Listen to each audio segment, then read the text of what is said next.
केवल नौकरी मिल जाना और शिक्षा ले लेना, उससे अगर विकसित बिहार बन जाता तो बहुत सारे लोग हैं अपने बिहार में, कई सारे स्टेट हैं जो पढ़े लिखे हैं, केरल पढ़ा लिखा है, तो कहाँ विकसित केरल बोला जाता है? विकसित केरल नहीं बोला जाता, केवल केरल बोला जाता है। तो इसके पीछे रीजन ये है कि हम लोग केवल और केवल 2 ही 3 चीजों पर ध्यान दे रहे हैं। शिक्षित होना चाहिए और रोजगार होना चाहिए। अगर शिक्षित और रोजगार ही विकसित बिहार है तो ये गलत है। केवल शिक्षित होना और रोजगार मिलना विकसित बिहार नहीं है। हमारे अंदर जो कुरीतियां हैं उनको सबसे पहले हटाना होगा। हम लोग हर समय एक दूसरे के ऊपर ब्लेम डाल देते हैं। पुलिस वाला घूस खाता है, सरकार अच्छी नहीं है, वो गुंडा है, वो मवाली है। मैं बोलता हूँ अगर आपके घर का एक बच्चा अगर पुलिस में भर्ती हो जाता है और घूस का पैसा लेकर आता है तो उसके अल्लाह उस पैसे से मालूम खाने में बहुत अच्छा लगता है। क्यों नहीं उसको उसी दिन थप्पड़ मार दिया कि ये घूस का पैसा क्यों लाया? मतलब पूरी तरह से जिम्मेदार हम लोग हैं। पहले हम लोग को अपनी जिम्मेदारियों को समझना होगा कि हम लोग अगर सुधर जाए तो हमारी सरकारें भी सुधर जाएंगी, हमारी सिस्टम भी सुधर जाएगा, हमारी व्यवस्था भी सुधर जाएगी। दूसरा पॉइंट है मेरी तरफ से, हम लोग पूरी जिंदगी 20 लाख 25 लाख कमाते हैं। हम लोग मिडिल क्लास हैं, 50 लाख से ज्यादा कोई नहीं कमाता। कितने फौजी हैं जिन्होंने आने के बाद 3 काम कर लिए तो बता देना मेरे को। एक सफल इंसान को बनने के लिए 3 चीजों का होना जरूरी है।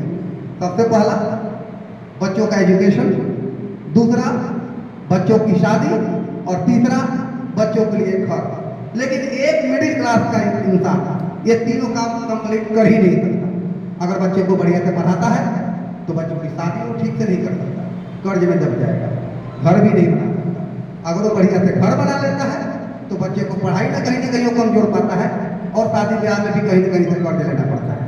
अगर धूमधाम से शादी कर देता है, मतलब कुल मिला जुला के कहानी है कि कोई एक ही काम करने के लिए वो सक्षम है, बाकी 2 काम नहीं कर पाता।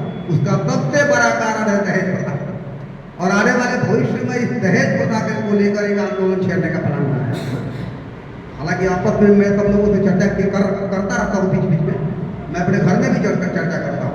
अब झूठ क्या बोलूँ, मैं अपनी मैडम को बताता हूँ तो मेरी मैडम बोलती भी है कि इसका मतलब मैं अपनी बेटी को कुछ नहीं दूंगी। मैं बोला सब कुछ दो, लेकिन दहेज के नाम पर, दहेज के नाम पर नहीं। जो कैश देते हैं ना 20 लाख 30 लाख, क्यों नहीं होना चाहिए? 15 लोग एक बार दानापुर में खड़े थे, उनके बीच में मैंने ये बोला था कि जिस दिन बिहार के बाप और बेटी ये संकल्प कर लिए कि भले ही मेरी बेटी कंवारी रह जाएगी, मैं दहेज न दूंगा और न लूंगा, उसी दिन बिहार के अंदर दहेज प्रथा खत्म हो जाएगा। तो एक ने जवाब दिया, एक बंदे ने, वो सिविलियन था, उसने जवाब दिया कि सर ऐसे तो मेरी बेटी बुरी रह जाएगी, बुरी हो जाएगी और मेरे घर में बैठी रह जाएगी। मैं बोला यार सिक्के के 2 पहलू होते हैं, तुमने एक ही पहलू देखा क्योंकि तुम्हारी बेटी है, या तुम दूसरे पहलू को देखो। अगर तुम्हारी बेटी कंवारी होकर बुढ़ी बनेगी तो उसका बेटा भी मरेगा, तो बेटे से तो वंश चलता है, बेटी से कौन सा तुम्हारा वंश चलने वाला है? तो ये बताओ, आज नहीं तो कल वो बुढ़े में आके तुम्हारे पैर नहीं पकड़ेगा कि मेरे बेटे से शादी कर लो। तो उन लोगों ने इस बात को माना कि इसमें तो बात तो सही है, अगर हमारी बेटी कंवारी रहेगी तो उनके बेटे भी तो कंवारे रहेंगे, तो वंश उनको चाहिए, वंश हमें नहीं चाहिए।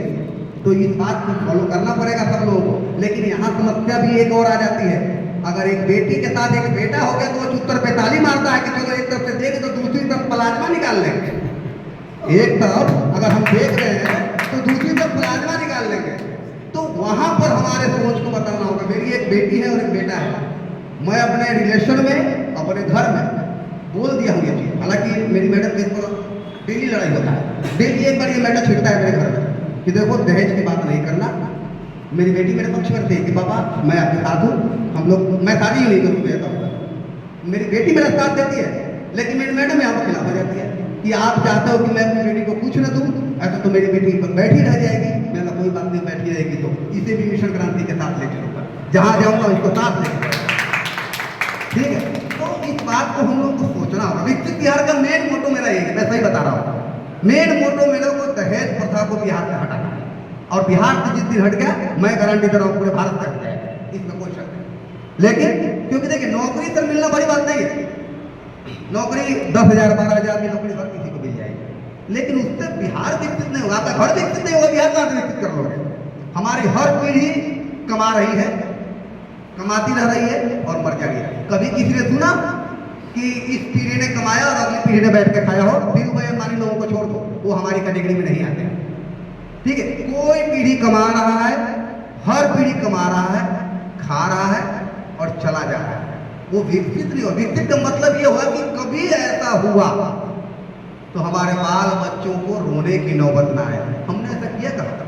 आज हम नौकरी कर रहे हैं, जीरो से शुरू किए थे, 20 लाख 50 लाख तक पहुंचे और वापस फिर जीरो पे हो गए, क्योंकि हमारा बच्चा भी फिर वही काम कर रहा है, फिर वहां से आया, फिर वो 20-25 लाख कमाया, दहेज में दे दिया, फिर जीरो पर हो गया। विकसित हुआ कहाँ? वापस बैक। तो ऐसा नहीं होगा। ठीक है, तो अच्छा, हम लोगों ने एक रोजगार पर बात नहीं किया।